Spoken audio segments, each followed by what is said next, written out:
Hello, I am Fakhruddin Bakiev, a teacher at the Department of Translation Theory and Practice at Samarkand State Institute of Foreign Languages. Here I am going to present a course overview on written translation for second year students. Let's start. Actually, translation course is conducted during semester 3 and semester 4, but here I'm going to give general information for only semester 3. As you see, the name of the subject is written translation and the type is practical. 34 auditory classes are planned to conduct, and you study for 17 weeks in semester 3, and it means you will have 2 classes in a week. And you have to spend 56 hours for your self-study. Here you can see the aim of this subject, and it is to develop students' translation skills and ensure that they have written translation competencies. When our course is finished, you develop the following skills and competencies. One of them is you can apply wide range of English Uzbek vocabulary of various fields while translating. Because this subject is based on different scientific fields such as medicine, economy, business, art, and etc. You can develop your vocabulary stock here. The second skill you can develop from our subject is that you can use translation techniques in translation, because in every lesson we learn some theories related to translation. Then you can render a text keeping its function, structure, and semantics. Finally, you can edit and present the text after translation. What do we study in written translation in the second year? Here you can see 7 modules, 7 parts of written translation for the second year students, and it starts with grammatical issues of translation. Yes, while we are translating a text, we come across with grammar, and grammar plays a very important role to understand the text and to translate the text. And of course, there are some problems with grammar, with translating grammar structures, and here we learn these issues. In general, we start our course with theory, and we continue with international academic conferences and translation of official documents.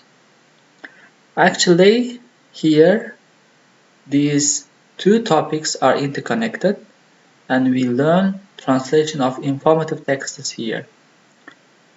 In academic conferences, we learn to translate some articles, scientific articles, conference related topics such as calls for papers, conference proceedings, and etc. In the topic of translation of official documents, we mainly focus on business documents. And we continue with newspaper articles and their translations. If you read English papers, English newspapers, you can feel their own peculiarities, their own features. For example, grammar structures, vocabulary in newspapers, especially headings, are different from everyday English. Here you can learn their peculiarities, features. And we continue with translation of publicistic texts. Actually, these two topics are interconnected, and here we are learning to translate mass media materials. And we continue with English idioms and their translation. And finally, we finish with the topic of translation of proverbs. And these two topics are also interconnected. And here we learn translation of phraseological units. During our classes, to learn above mentioned topics, we use the following books. The first is Yozma Tarjima by Alman Muminov and others. The second, Introducing Translation Studies by Jeremy Monday. The next, Becoming a Translator by Douglas Robinson. And the last one is In Other Words by Mona Baker. And also we use other resources such as books, decisions, and speeches by the President of the Republic of Uzbekistan, or the material can be the Constitution of the Republic of Uzbekistan, some articles by, for example, Adilova, and etc. Here you can see evaluation method for this subject.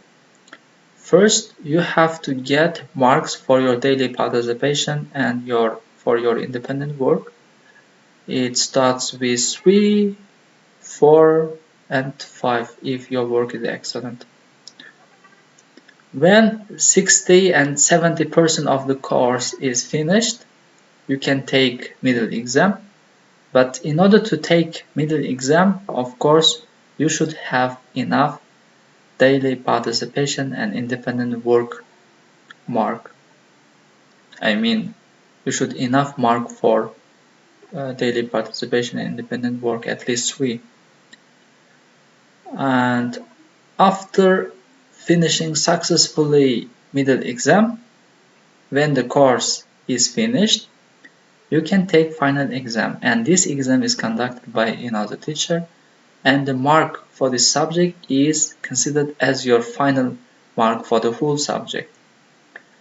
But in order to take this exam also you should have enough mark, at least 3 for middle exam. Then you can take final exam. That's all for today. Thank you for your attention. See you for the next time.